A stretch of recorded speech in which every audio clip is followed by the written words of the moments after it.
Pagi sering dimulai dengan sesuatu yang kecil, notifikasi, suara kendaraan, atau pesan singkat yang terasa biasa saja. Namun pada hari-hari tertentu, hal kecil itu terasa jauh lebih mengganggu dari biasanya. Nada pesan terdengar lebih tajam, komentar terasa lebih menusuk, dan kesabaran seakan lebih pendek dari biasanya. Banyak orang menganggap kondisi ini sebagai sekadar suasana hati yang buruk. Hari yang kurang baik. Mode yang tidak stabil. Padahal, seringkali penyebabnya bukan situasi yang berbeda, melainkan kondisi diri yang berubah. Di balik perubahan kecil dalam reaksi emosi itu, ada satu faktor sederhana yang sering terlewat, tidur yang kurang. Bukan hanya jumlah jamnya, tetapi kualitas istirahat yang seharusnya memberi ruang bagi pikiran untuk merapikan dirinya. Ketika tidur tidak cukup, dunia tidak berubah. Orang-orang tetap sama, pekerjaan tetap sama, masalah tetap sama. Namun cara kita merasakan semuanya bisa berubah drastis. Seolah-olah volume emosi tiba-tiba dinaikkan tanpa kita sadari. Tanda-tandanya sering muncul secara halus. Hal kecil yang biasanya bisa diabaikan tiba-tiba terasa mengganggu. Suara seseorang terasa lebih keras, komentar terasa lebih sensitif, dan kesalahan kecil terasa lebih menjengkelkan. Reaksi juga menjadi lebih cepat. Sebelum pikiran sempat mempertimbangkan, emosi sudah lebih dulu muncul. Nada suara naik sedikit lebih tinggi, ekspresi wajah berubah lebih cepat, dan kesabaran terasa lebih pendek. Beberapa orang merasakannya sebagai mudah tersinggung. Yang lain merasakannya sebagai kelelahan emosional. Bahkan keputusan kecil pun terasa lebih berat, seolah setiap pilihan membutuhkan energi yang tidak tersedia. Di sisi lain, muncul juga fenomena yang berbeda, rasa kosong. Bukan marah, bukan sedih, tetapi perasaan datar yang membuat hal-hal yang biasanya menyenangkan terasa kurang berarti. Gejala-gejala ini sering muncul tanpa disadari bahwa semuanya berakar pada satu kondisi sederhana, pikiran yang belum sempat benar-benar beristirahat. Jika tidur hanya berarti menutup mata selama beberapa jam, mengapa kekurangannya bisa berdampak begitu besar pada emosi kita? Mengapa seseorang yang kurang tidur bisa merasa jauh lebih sensitif terhadap kritik, lebih cepat marah terhadap hal kecil, atau lebih mudah merasa kewalahan?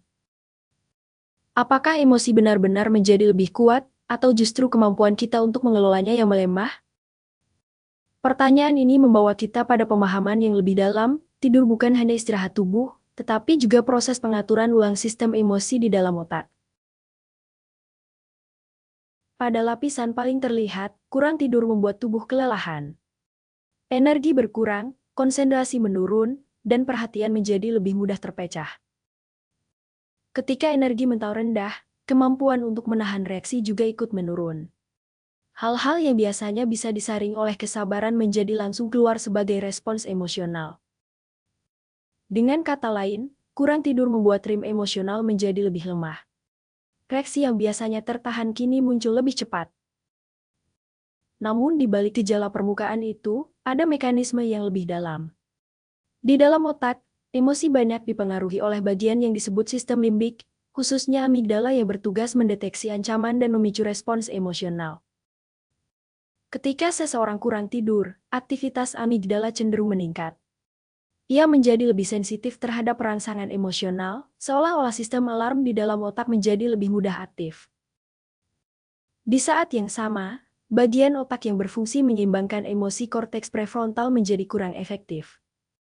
Bagian ini biasanya membantu kita menilai situasi secara rasional sebelum bereaksi.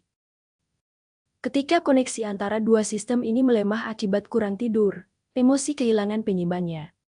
Alarm berbunyi lebih keras, sementara sistem yang biasanya menenangkan menjadi lebih lambat. Jika dilihat lebih luas, tidur sebenarnya adalah bagian dari ritme biologis yang menjaga stabilitas mental. Tubuh dan otak memiliki siklus alami yang mengatur kapan kita aktif dan kapan kita memulihkan diri. Dalam tidur yang cukup, otak melakukan berbagai proses penting, menyusun kembali ingatan, membersihkan metabolit yang menumpuk, dan menata ulang respons emosional dari pengalaman sehari-hari. Tanpa proses ini, emosi dari hari sebelumnya dapat terbawa tanpa sempat diproses. Hal-hal kecil yang seharusnya selesai di malam hari tetap tersisa di dalam sistem saraf. Akibatnya, keesokan harinya pikiran memulai hari dengan beban emosional yang belum sempat dirapikan. Situasi baru bercampur dengan sisa reaksi lama, menciptakan rasa tidak stabil yang sulit dijelaskan. Dalam perspektif ini, kurang tidur bukan sekadar kekurangan energi. Ia adalah gangguan pada sistem pemrosesan emosi yang biasanya bekerja diam-diam di belakang kesadaran kita. Melihat hubungan ini mengubah cara kita memahami emosi yang berantakan setelah kurang tidur. Bukan berarti seseorang menjadi lebih buruk, lebih sensitif, atau lebih tidak rasional. Yang berubah adalah kondisi sistem yang mengelola emosi tersebut.